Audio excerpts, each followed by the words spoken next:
আগামী ২৬ তারিখে আপনাদের মুলাদী উপজেলায় পিআর পদ্ধতির দাবিতে ইসলামী আন্দোলন বাংলাদেশের আমির ঘোষিত যে প্রোগ্রাম রয়েছে, এই প্রোগ্রাম বাস্তবায়নের জন্য মুলাদী উপজেলার সাধারণ জনগণ এবং দায়িত্বশীলদেরকে কি আহ্বান করবেন?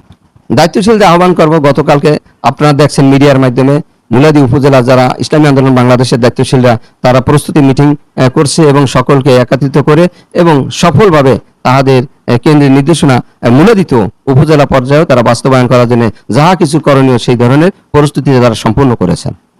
কর্মীদেরকে আহ্বান করবেন ২৬ তারিখে? হ্যাঁ, সকল কর্মীদেরকে মেসেজ দেওয়া হয়েছে এবং এর মধ্যে দেওয়া হবে সকলে যেন পিআর পদ্ধতির মুলাদী উপজেলা যে বিক্ষোভ মিছিল আছে এই মিছিলে তারা অংশগ্রহণ করবে এবং করার জন্য আহ্বান করা হয়েছে। এই মিডিয়ার মাধ্যমেও যারা এখনো দাওয়াত পায়নি তাদেরকে আমি দাওয়াত দিয়ে দিলাম। ইসলামী আন্দোলন বাংলাদেশের পক্ষ থেকে পিআর পদ্ধতির দাবিতে এবং কেন্দ্রের ঘোষিত কর্মসূচি অনুযায়ী মুলাদী উপজেলায় যথাযথভাবে বিক্ষোভ মিছিল হবে। এই মিছিলে সকলে অংশগ্রহণ করার জন্য আহ্বান জানাচ্ছি।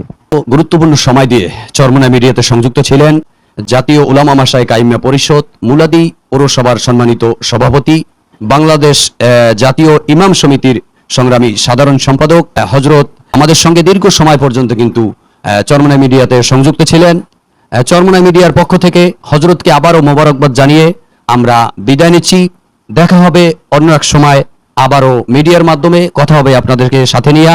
আজকের মতো আমরা বিদায় নিচ্ছি। আসসালামু আলাইকুম ওয়া রাহমাতুল্লাহি ওয়া বারাকাতুহু।